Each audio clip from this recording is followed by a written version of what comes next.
Padahal ini memang amalan kita. Kita masuk kepada hadis sahih tentang manfaat sedekah buat orang wafat meninggal dunia.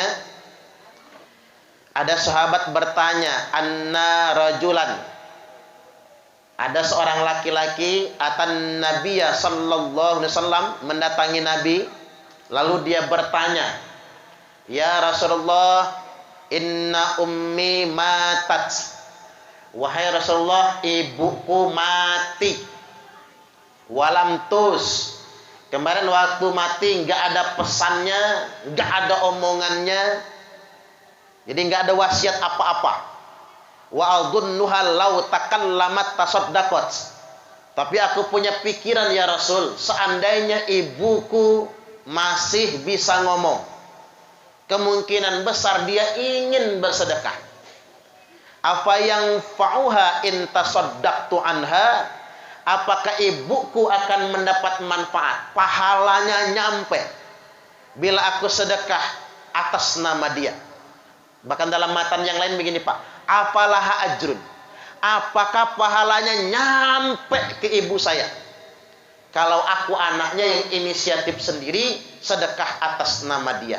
Jawab Nabi, na'am, tasaddaq anha, ya, sedekahlah atas nama ibumu. Sahih Al-Bukhari, nomor hadis 1388. Sahih Muslim 1004. Sahih muttafaqun alaih. Nah, sahabat yang nanya ini siapa? Namanya Sa'ad. Sa'ad kemudian bertanya lagi sama Nabi, ayy shadaqati afdal, apa sedekah yang utama? Saqiyul ma, bagikan air minum. Makanya enggak kata yang air minum bagiin. Ustaz, air mineral enggak kebeli, ya sudah air sumur tapi direbus. Ya kalau bisa tambahin yang hitam-hitam tuh. Udah kebagian semua kan Pak? Tambahin yang hitam-hitam. Cuman jangan manis-manis, banyak yang diabetes zaman sekarang ini.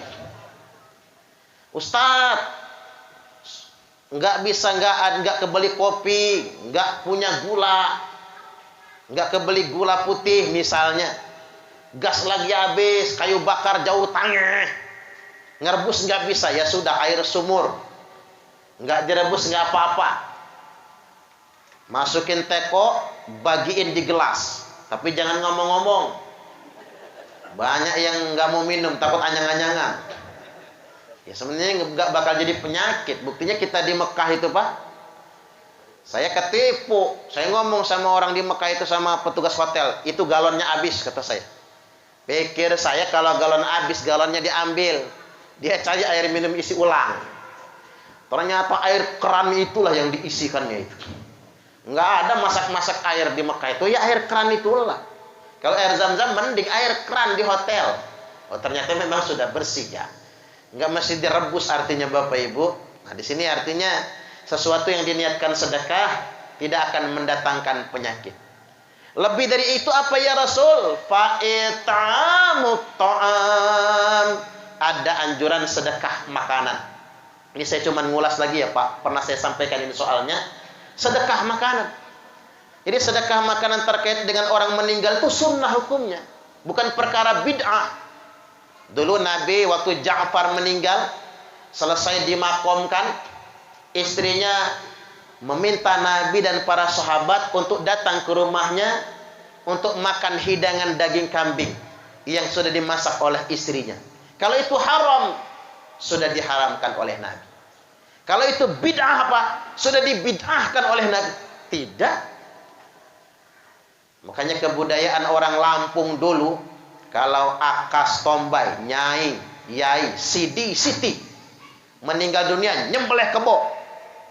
Apa itu bid'ah? Sunnah itu. Nyembelih kambing sunnah. Oh, hadisnya sahih begini. Kana Nabiyyu sallallahu alaihi wasallam idza dhabaha syata fayaqul fa arsilu biha ila asdiqai Khadijah. Ini ceritanya nih Aisyah cemburu Bapak Ibu. Lu ngapa cemburu? Nabi nyembelih kambing gede banget, sedekahan atas Khadijah yang sudah wafat meninggal dunia. Pas sudah lama wafat.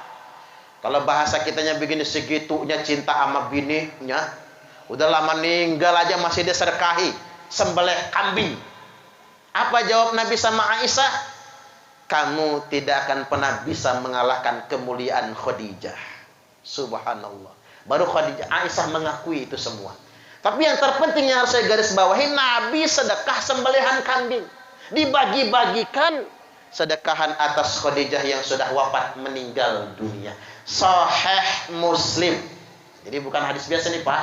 Sahih Muslim nomor hadis 4464. Termasuk sedekahan kurban. Kalau berdasarkan madhab Ahlus Sunnah wal Jamaah, Imam Hanafi, Imam Malik, Imam Syafi'i, Imam Hambali, 4 madhab, sunnah hukumnya korban atas orang meninggal dunia. Al-udhiyatu 'anil mayyit, berkorban atas orang yang sudah wafat meninggal dunia. Kalau ada yang mengatakan enggak sunnah ya Pak, bid'ah, berarti dia bukan ahlu sunnah. Berarti dia menentang pendapat ulama-ulama salafus salih, salaful ummah. Kadang-kadang yang ngomong bid'ah itu salafi Pak. Ada enggak sih di sini orangnya? Ya kalau enggak puas bisa diskusi pokoknya. Ngakunya salafi kan? Ngakunya salafus salih, salaful ummah gitu. Padahal dia enggak ngikut salafi. Kalau memang ngikut salafi, sunnah hukumnya berkorban atas orang wafat meninggal dunia. Lu ngapa? Karena Imam Ali tiap tahun berkorban atas orang yang wafat meninggal dunia. Maka sahabat yang lain bertanya ngapa? Amaroni yakni Nabi sallallahu alaihi wasallam. Yang nyuruh aku berkorban atas nama orang meninggal adalah Nabi sendiri. Fala ada'uhu abada, dan aku tidak akan meninggalkannya selama-lamanya. Ini hadis sahih Pak, tercantum dalam kitab Sunan At-Tirmidzi. Makanya ulama ahlu sunnah berfatwa sunnah, termasuk sedekah sembelihan atas yang wafat meninggal dunia. Jadi hindari betul aliran-aliran kelompok-kelompok yang tampaknya nyeleneh Bapak Ibu. Tampaknya nyeleneh, dia merasa benar sendiri, merasa paling beriman sendiri, merasa paling sunnah. Yang lain bid'ah semua. Saya ambil contoh sederhana. Karena masih hangat ya Pak. Udah lewat nggak apa-apa lah. Lebaran Idul Adha. Nggak tahu ini bapak-bapak Sabtu atau Minggu kemarin ya. Lebaran Idul Adha itu. Lebaran Idul Adha itu sudah disepakati oleh seluruh ulama. Masing-masing negara beda matlak. Bahkan beda kawasan. Matlak Asia Tenggara beda dengan Arab Saudi. Maka mau tidak mau Pak, hasilnya sudah akurat sekali. Tanggal 1 Zulhijjah jatuh pada tanggal 1 Juli, Jumat waktu itu. Kalau mau disamakan dengan Arab yang jatuhnya hari Kamis, pemerintah bohong atas nama ilmu pengetahuan. Biar sama-sama Arab lah. Jajalin aja. Biar sama-sama Arab. Tapi itu bohong, malah menyesatkan, malah berdosa. Berdasarkan ilmu hisab, teori imkanur ru'yah, dan berdasarkan ru'yatul hilal, tanggal 1 Zulhijjah ya hari Jumat. Mau tidak mau. Maka 10 Zulhijjah itu hari Minggu. Ada orang suka berlogika tapi salah. Ustadz, Indonesia kan duluan 4 jam daripada Arab. Betul nggak kira-kira? Kalau di Indonesia ini jam 9 malam sekarang, di Arab masih jam 5 sore. Kan duluan Indonesia. Jam kita ini Pak dibuat berdasarkan matahari. Ini berdasarkan matahari. Saya tanya Bapak Ibu, matahari terbitnya di barat apa di timur?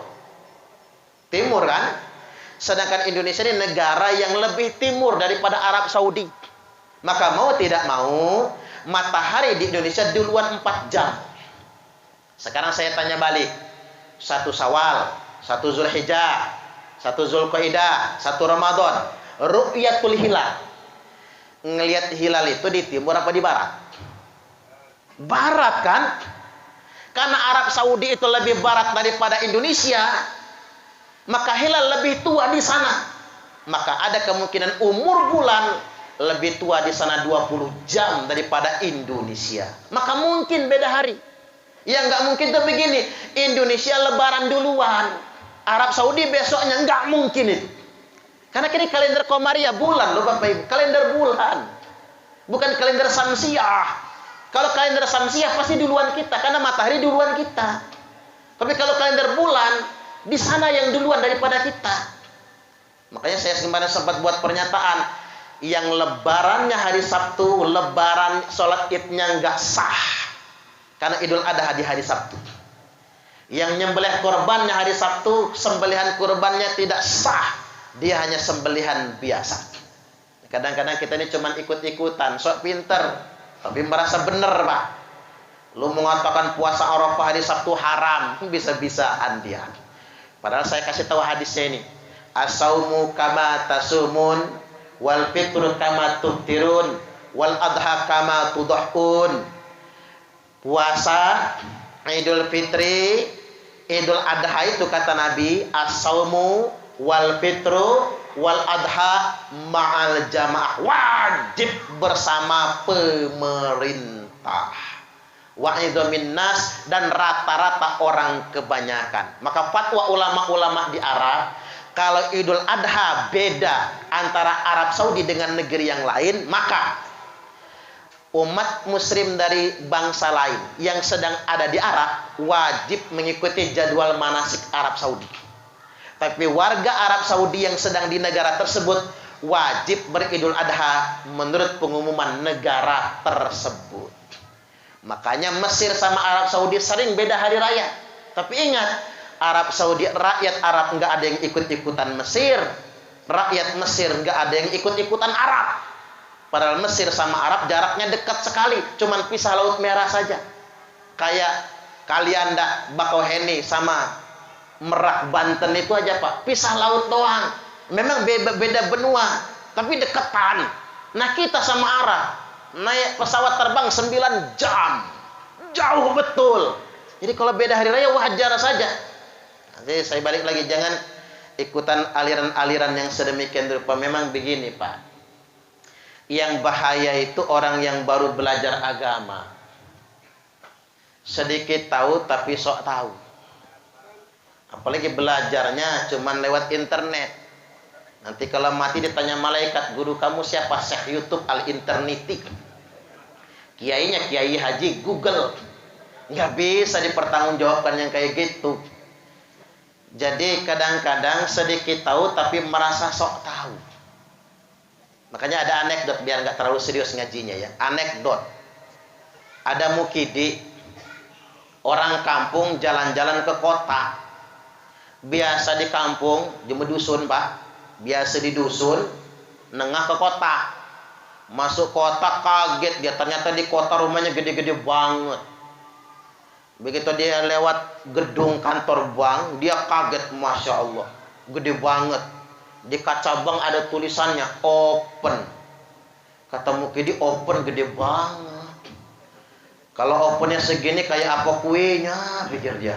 Nek opennya sakma ini kayak apa bolu nih, pikir dia. Dibandingannya open biniknya di kampung bisa dijinjing kemana-mana, ketimbang di kota gede banget. Lagi melototin tulisan open itu, ada turis, Pak, dari luar negeri yang kulit putih itu mau masuk bank. Sama mukidi diingatkan, Mas, kata mukidi, ojo melebu, iku open. Si bule noleh, ngomong apa lah orang satu itu, masuk aja dia. Nah, kata mukidi, ditungguin sama mukidi, Pak, pengen tahu keluarnya jadi apa orang itu nantinya. Setengah jam kemudian keluar, tapi bukan turis yang tadi. Yang keluar negro yang dari Afrika. Begitu keluar panik mukidi, welah dalah mas, wis tak kandhani mau gosong awakmu. Mukidi. Artinya, Pak, kadang-kadang orang sebegitu, sedikit tapi tahu tapi sok tahu. Saya ambil contoh sederhana saja. Saya sebel betul tadi itu, orang Wahabi ceramah di masjid dekat rumah saya, menyampaikan selama ini wudhu masyarakat Indonesia ini keliru. Ngapa keliru? Karena menghusap kepalanya depannya saja, kata dia. Ini kan saya ambil contoh sederhana begini, depannya aja, maka keliru. Karena keliru nggak sah. Karena nggak sah, wudhunya nggak sah, sholatnya juga nggak sah. Payah Wahabi ini memang, biang recok. Makanya mereka tuh keras-keras, Pak. Di Al-Kausar ada nggak sih? Ya kalau ada kan, ini penting Bapak Ibu untuk saya sampaikan karena kita yang mayoritas. Masa kita yang mayoritas dibid'ah-bid'ahkan sama yang minoritas? Tak ulang lagi. Masa kita yang mayoritas tapi dibid'ah-bid'ahkan oleh mereka yang minoritas? Mayoritas bangsa Indonesia kunutan, bid'ah kata mereka. Kita diam aja gitu. Mayoritas kita semua yasinan, bid'ah kata mereka. Lalu kita diam saja. Nggak bisa begitu, Pak. Kita harus tegaskan yang sedemikian rupa. Kan jelas banget. Ini hadis sahih dari Mughirah. Anan Nabiya sallallahu alaihi wasallam, sesungguhnya Nabi tawaddo'a, berwudu. Fama sahabinasiyatihi wa 'alal imamah. Nabi berwudu, menghusap ubun-ubunnya, bagian depan kepalanya, ya begini, menghusap ubun-ubunnya, bagian depan kepalanya, wa 'alal imamah, hingga ke imamahnya, peci kalau bahasa kita ini, sampai imamahnya. Ini hadis sahih Muslim. Dikatakannya nggak sah. Nah, mengapa orang Wahabi cenderung kaku, mudah sekali membid'ahkan? Karena mereka tidak bermadhab. Mereka langsung Quran sunnah, Quran hadis. Padahal ilmu mereka belum seberapa kalau dibandingkan dengan Imam Syafi'i. Saya setuju sama Malaysia, Pak. Di Malaysia itu tidak ada satupun sekolah formal, non formal, pondok pesantren, universitas yang boleh mengajarkan fikih selain mazhab Syafi'i. Nggak boleh, harus mazhab Syafi'i. Agar nggak recok. Di Malaysia mana bisa Wahabi berkembang? Mereka nggak bisa bikin sekolah. Di Arab Saudi itu keseragaman. Semua universitas, ma'had, madrasah tidak boleh mengajarkan selain madhab Hambali. Maka di sana kan nggak kunutan kalau subuh. Diseragamkan. Bukan berarti madhab yang lain salah, biar nggak recok. Nah, kita di Indonesia demokrasi kebablasan. Masa yang minoritas membid'ah-bid'ahkan yang mayoritas? Ini jadi persoalan ini sebetulnya. Ini penting. Ini anak-anak muda nih. Jangan sampai kerekrut kelompok-kelompok yang kayak gitu. Merasa orang punya dalil, kemudian ikut-ikutan. Padahal semua ada dalilnya. Tinggal kita belajar lebih mendalam lagi. Apalagi sekarang ini banyak sekolah-sekolah, Pak, hormat bendera sudah haram. Ada, walaupun gak mayoritas. Hormat bendera haram, Pancasila togut, NKRI kafir. Nah, hati-hati ngaji begitu. Saya pernah ditanya, Ustaz, gimana sih caranya orang bisa jadi teroris? Kadang-kadang polisi loh, Pak. Bisa itu, terekrut yang kayak gitu. Gimana caranya? Ada strategi cuci otaknya. Saya mau kasih tahu sama bapak-bapak cara cuci otaknya. Begini, ini. Nyelip dikit ya. Kalau bahas takziah itu sudah sering saya sampaikan soalnya. Begini. Kalau suruh milih Al-Quran apa Pancasila? Bapak Ibu, milih Quran apa Pancasila? Al-Quran apa Pancasila? Al-Quran dong. Al-Quran kan wahyu Allah, Pancasila bikinan manusia. Milih bela Islam atau bela NKRI? Islam dong. Milih taat Allah atau taat pemerintah? Allah dong. Pemerintah nggak punya surga, Allah punya surga. Milih Pancasila apa Quran? Pilihnya Quran. Milih bela Islam atau bela NKRI? Bela Islam. Milih taat Allah atau taat pemerintah? Taat Allah. 2 menit jadi teroris semua, Pak. Itu pertanyaan jebakan. Jadi jawabannya bukan itu, Bapak Ibu. Saya ambil contoh. Bu, milih taat suami atau taat Allah? Hah? Suruh milih kok. Milih taat suami apa taat Allah? Kalau milih taat suami sama Allah kafir dong. Milih taat sama Allah dicerai sama laki, jangan macam-macam. Nah, kan jebakan, Pak. Emang jawabannya bukan itu. Saya mah kayak anak ditanya, "Nak, kamu milih taat sama Allah, nak, apa taat sama orang tua?" Ya itu kan bukan jawaban, Pak. Itu jebakan namanya. Dan itu nggak perlu dijawab, betul itu. Jawaban yang benar apa? Berbakti sama orang tua adalah perintah Allah. Betul apa betul? Ridha Allah fi ridhal walidain. Ridha Allah tergantung ridho orang tua. Ibu-ibu milih taat Allah apa taat suami? Jawaban yang benar, mentaati suami merupakan pembuktian ketaatan kepada Allah. Karena taat suami itu perintah Allah. Ibu-ibu kalau pengen masuk surga taat suami. Kalau mau masuk neraka ngelawan suami. Suami lagi tidur, Bu, sepak palanya. Gratis masuk nerakanya. Sama persis dengan pertanyaan taat Allah atau taat pemerintah. Jawaban yang benar, mentaati pemerintah merupakan perintah Allah. Kan jelas di Quran. Ati'ullaha wa ati'ur rasulah wa ulil amri minkum. Taatilah Allah, taatilah Rasulullah, dan pemerintah yang ada di antara kalian semua. Ayat ini hierarki. Berarti mentaati pemerintah merupakan implementasi pengamalan hierarki turunan dari ketaatan kepada pemerintah. Nah, artinya begini, Pak. Banyak orang memain-mainkan bahasa agama tapi untuk merusak kita semua, dan kita semua harus hati-hati. Makanya pondokkan anaknya ke pondok yang benar, sekolahkan anaknya kepada sekolah yang tepat, jangan sampai otaknya dicuci. Baik, saya masuk ke segmen berikutnya sedikit lagi. Di balik peristiwa wafatnya Bapak Dedi Junaidi dan yang sering kita doakan almarhumah yang lainnya, tentunya yang harus kita sadari, tiba gilirannya kita pasti akan mati juga. Betul nggak Bapak Ibu? Jangan nemen-nemen amat menangisi orang yang sudah meninggal. Entoh akhirnya kita juga bakal mati. Makanya Fatimah itu nangisnya sebelum Nabi wafat. Setelah Nabi wafat nggak nangis lagi. Ngapa nggak nangis lagi? Karena dua yang dinyatakan oleh Nabi. Abis ini Fatimah la kurba ala aba ba'da hadal yaum. Abis bapak mati Fatimah, bapakmu nggak akan susah lagi, nggak akan menderita lagi, nggak akan capek lagi, nggak akan sedih lagi. Tuh, Nabi ngomong begitu.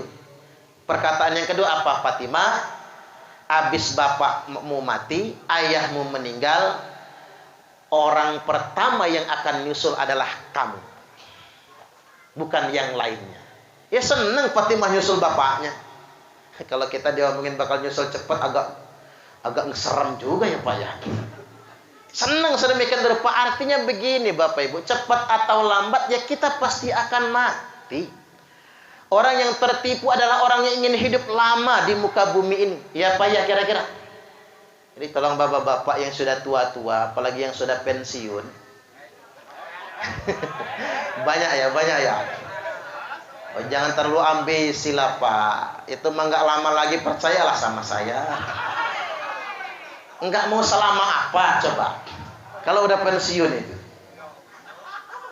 Karena kalau kata Mbah Maimun Zubair, umur umat ini, umur kematiannya, umur ajalnya itu dari kelipatan 7. Kelipatan 7 itu 56 sampai 63 itu umur ajal. Makanya dulu umur pensiun 56, 58, emang umur aja. Makanya bapak-bapak yang sudah 56 ke atas siap-siap dari sekarang. Emang gak lama lagi. Yang enak itu yang kelewat sekalian. 63 sampai 70 kelewat. Malah panjang umur itu. Udah 70 belum mati. 80 belum mati. 90 belum mati. Begitu sakit sama anak cucu diyasinin. Bukannya mati, hidup lagi dia Pak. Malah sehat gitu ya. Minta bebini lagi. Enggak disuruh nikah, sakit malahan. Gerung-gerung di kamar. Ini Jumah Batu Raja Pak. Sama anak cucu ditanya, Mbak nak sate? Enggak mau. Mbak nak bakso? Enggak pula. Mbak nak pecel? Enggak. Mbak nak bebini lagi? Katanya. Woi, nak bebini langsung sembuh, Mbak. Umur sudah 90. Begitu diizinkan bebini lagi, woi langsung seger sehat, Pak. Tapi begitu sakit cerewet, stroke, bengek, prostat, bocor kelek. Makanya kalaulah prostat jangan banyak tingkah lagi pula, Pak. Stroke, bocor kelek, apalagi tambahnya itu rematik, asam urat. Tapi cerewet. Istri telat ngambil anduk, marah. Istri telat bikin kopi, kena marah. Istri telat bikin teh kena marah. Istri sambil ngaduk teh ngebatin dia. Kapan matinya orang satu ini? Percayalah sama saya. Cerewet sangat juga dengan orang tuanya, dengan suami, dengan istrinya itu. Jadi kembali lagi, mau berapa lama kita hidup? Kalau kata Khairil Anwar, aku ingin hidup 1000 tahun lagi. Belum nyampe 40 udah mati dia. Jadi ambisi kita boleh ingin hidup selama mungkin, tapi fisik kita tidak akan pernah kuat. Kuping budak, mata rabun katara, gigi ompong, mana yang udah ompong-ompong, gigi rontok. Saya agak serem kalau makan depan yang ompong-ompong itu. Ketimbang dia ngajak ngomong, mental Bapak Ibu, ber, nambah nasi kita. Maka mohon maaf Pak, kalau bapak-bapak yang sudah ompong, kalau makan jangan sambil ngomong ya. Mental dia soalnya. Allahu Akbar. Ambisi kita tinggi, fisik kita nggak akan pernah bisa kuat. Makanya memang dunia ini dibuat untuk sementara. Makanya Bapak Ibu, tidak ada orang yang benar-benar bahagia di muka bumi itu. Sehebat apapun orangnya, sekaya apapun dia, secukup apapun fasilitasnya, tak ada yang benar-benar bahagia. Karena kebahagiaan sejati yang tanpa penderitaan hanya di akhirat kelak. Ada orang mobil banyak, rumah mewah, sepeda mahal dia punya, motor gede dia ada, jabatan tinggi, semua orang menghormatinya. Kurang apa? Tapi bininya cerewet kelewat. Udah cerewet jelek pula ya. Ada aja penderitaannya itu. Ada aja itu. Ada pula Bapak Ibu, rumahnya mewah, istrinya cantik, tapi penyakitan. Kita memang begitu Pak. Nggak ada yang sempurna di muka bumi ini. Kita dibuat kurang agar kita menyadari bahwasanya dunia bukan tempat tinggal kita. Kita cuman singgah di sini. Akhiratlah yang kekal abadi selama-lamanya. Maka ada orang yang membayangkan, Ustadz saya pengen hidup di dunia ini tanpa kriminal, nggak ada kemaksiatan, rakyat sejahtera, semua nggak ada yang susah. Ya itu mah surga kata saya. Cepet mati aja kamu biar ketemu di sono. Kalau selama di dunia nggak ada, ad-dunya sijnul mukmin soal. Nabi sudah katakan dunia ini penjaranya orang beriman. Nggak bisa seperti yang dia katakan, nggak bisa. Nah kalau ingin hidup maksimal, adem ya Pak, nggak pernah sakit gigi, nggak pernah kena pilek sebagainya, ya di surga dong. Di surga itu walaupun bapak-bapak sering buka baju, nggak ada yang masuk angin. Ya, kalau di surga masuk angin susah cari duit kerokan di sana mah. Di surga bahkan satu bapak-bapak dikasih 60 bidadari yang bermata jeli. 70 Pak, bukan 60. Bapak-bapak tuh yang pengen betul poligami, tapi takut istri kan Pak. Atau istrinya yang lebih berani kan. Pengen betul, sabar Pak Aizor, sabar. Karena Pak Aizor kalau cepet-cepet poligami, Pak Aizor susah dulu ya, ibu itulah yang nemenin. Sampai doa istri sampai diangkat jadi PNS Pak. Di UIN Raden Intan itu. Jangan sampai udah jadi PNS Pak Aizor kedip-kedipan sama mahasiswi kan. Umpama ya. Jangan sabar. Di akhirat tuh bisa 70 bidadari yang bermata jeli. Walaupun kepake terus, nggak pernah janda, selalu perawan. Subhanallah. Ngeliat muka bapak-bapak pengen cepat mati semua kayaknya ya. Pengen ketemu bidadari yang bermata jeli. Dikit lagi Pak. Sekarang begini, kematian itu sudah ditentukan. Bukan cuma waktunya, bahkan tempat matinya pun sudah ditakdirkan. Makanya kemarin kita geger ya. Ajal wafatnya Eril, anaknya Pak Ridwan Kamil. Orang sering salah ngomong Pak. Coba jangan berenang, kata dia. Aduh, salah ngomong itu. Nggak enak kalau didengar orang tuanya. Sama kayak ada orang kecelakaan di bypass. Lalu kita komentar, orang lagi nangis-nangis sedih, kita komentar. Coba tadi jangan lewat bypass. Jangan ngomong gitu lagi ya Bapak Ibu. Karena sudah terjadi. Itu sudah ditakdirkan. Ya kalau maunya kita ya begitu. Tapi kan malaikat yang menuntunnya. Atas takdir dari Allah Ta'ala. Sekarang begini. Ada kejadian. Ini buat ngebaca kasus Eril Pak. Memang Eril itu lahirnya di mana? London kalau nggak salah ya. lahirnya memang di luar negeri, wafatnya juga di luar negeri. Memang ditakdirkan tidak mati di Bandung, sudah takdir dari Allah Ta'ala.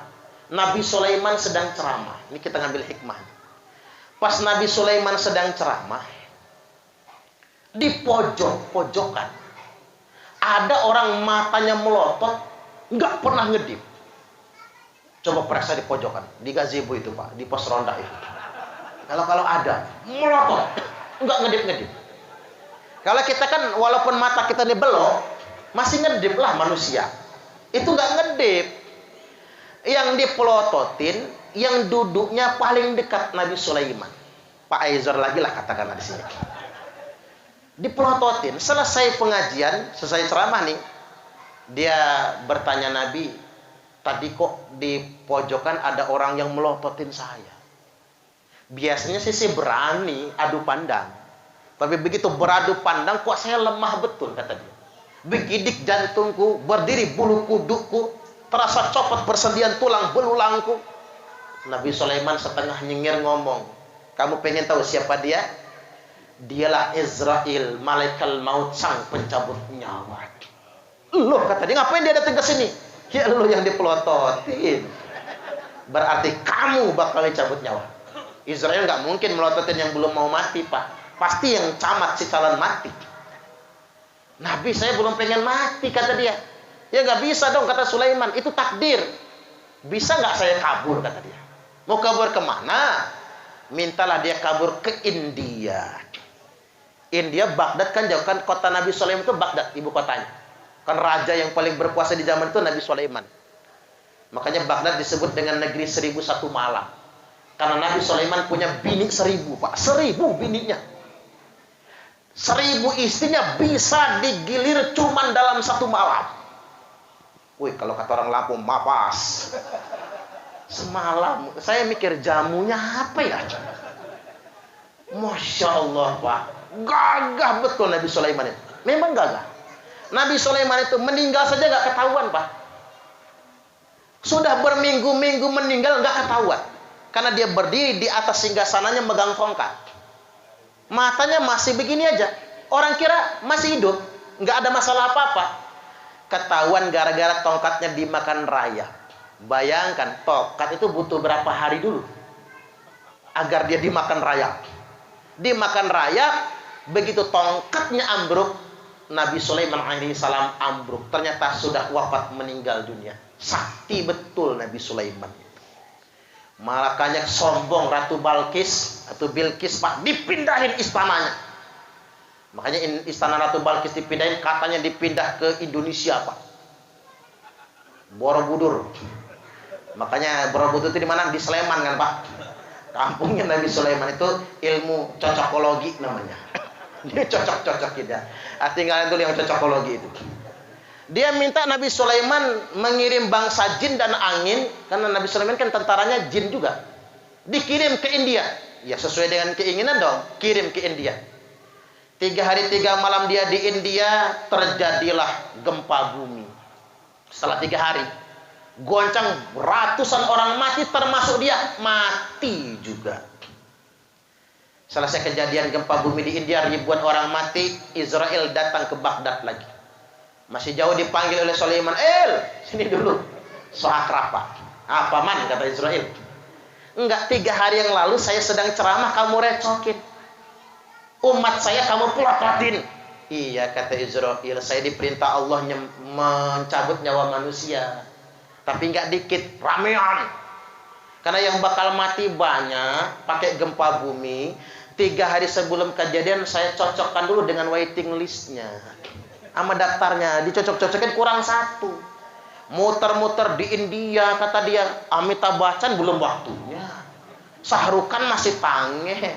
Saya belum juga. Ternyata masih pengajian di Permata Biru. Orangnya lagi ngaji sama Sulaiman, Nabi Sulaiman, Pak. Dia sendiri yang minta dikirim ke India. Menjumpai tempat kematiannya. Dan dia mati di tempat ajalnya sesuai dengan hari kematian yang enggak meleset sedikit pun. Inilah maksud dari firman Allah Ta'ala, wa ma tadri nafsum madza taksibu ghadan tak seorang pun tahu apa yang akan dia usahakan esok hari. Malam ini Bapak Ibu silakan berencana, besok mau ngapain. Tapi ingat, tak seorang pun tahu apa yang akan dia usahakan esok hari. Wa ma tadri nafsum bi ayyi ardin tamut, dan tidak seorang pun tahu bi ayyi ardin tamut, di bumi mana dia akan dimatikan oleh Allah. Jangan-jangan kita bukan mati di Permata Biru. Jangan-jangan kita mati di bumi yang lain yang kita belum tahu. Yang jelas, qul innal mautan ladzi tafiruna minhu fa innahu mulaqikum. Katakanlah, sesungguhnya mati yang kalian semua ingin kabur dari kematian itu, mati yang akan menemukan kalian semua. Baik, demikian dari saya. Mudah-mudahan ini semua bermanfaat. Kepada keluarga yang ditinggalkan, sekali lagi mudah-mudahan diberikan kesabaran. Perpisahan di dunia hanya untuk sementara, cepat atau lambat, sekarang ataupun nanti, dan suatu hari nanti kita juga akan menyusul. Dan kita semua berdoa mudah-mudahan kita mati husnul khotimah, dan di akhirat nanti kita semua masuk surga. Allahumma amin. Allahul muwaffiq ila aqwamit thariq. Wassalamualaikum warahmatullahi wabarakatuh.